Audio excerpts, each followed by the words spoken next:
Welcome to the Thanksgiving edition of Porch Talks, a journey toward greater emotional and spiritual well-being.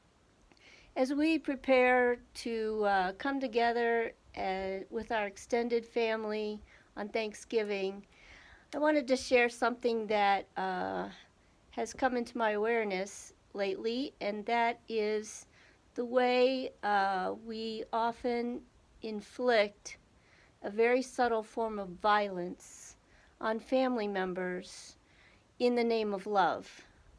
And what I mean by that is often family members find it easy to give themselves permission to share their opinions and views and perspectives on what other family members are doing, how they're living, what their issues are, what's going on in their own, the family members' family and relationships.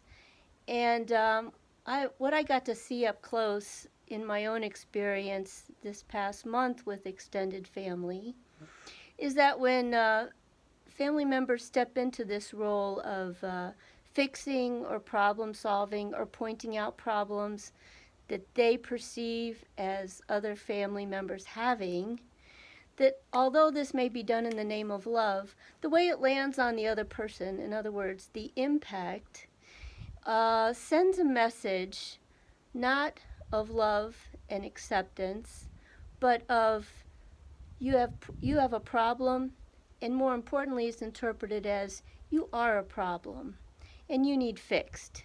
You're not smart enough. You're not wise enough. You're not using common sense. You're not able to make the right choice, in my opinion.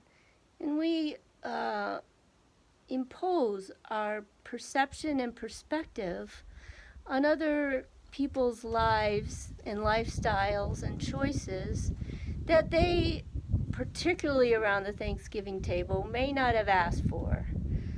So it occurs to me that when we're gathered together, particularly with family members, this is not the time to, and I would say it's not any time, to offer unsolicited perspective on other members' lives or opinions or advice.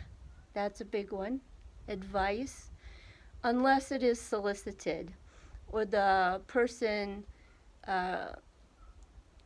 for whom you think there is a problem in their lives considers you a safe place to go to. Now, what would constitute a safe place?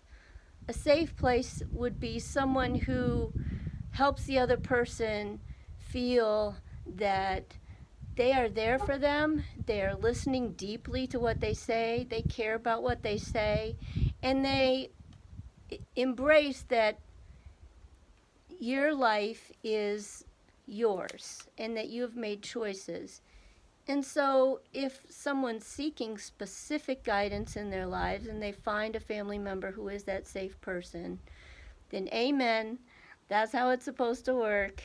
And there's a lot more love and compassion and empathy present in the relationships.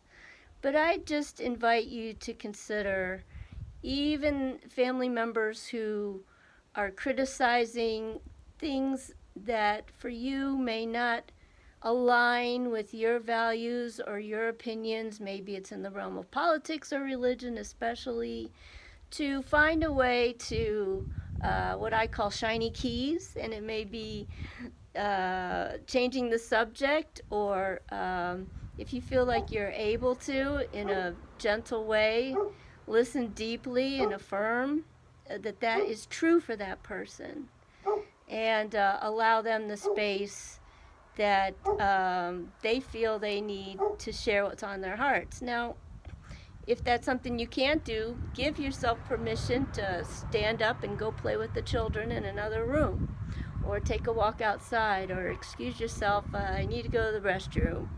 Something with a light touch on such a wonderfully sacred and energetically high gathering as the chance to give thanks and share a meal together. So with that, I invite you a very warm-hearted, open-hearted, and connecting Thanksgiving.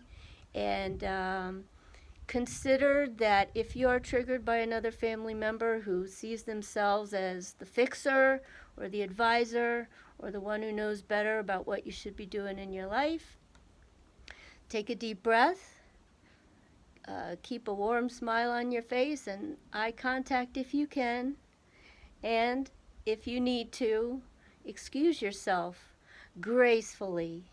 And I say gracefully is gently and without abrasion or a sense of frustration if you can, but breathe back into your center knowing you know who you are.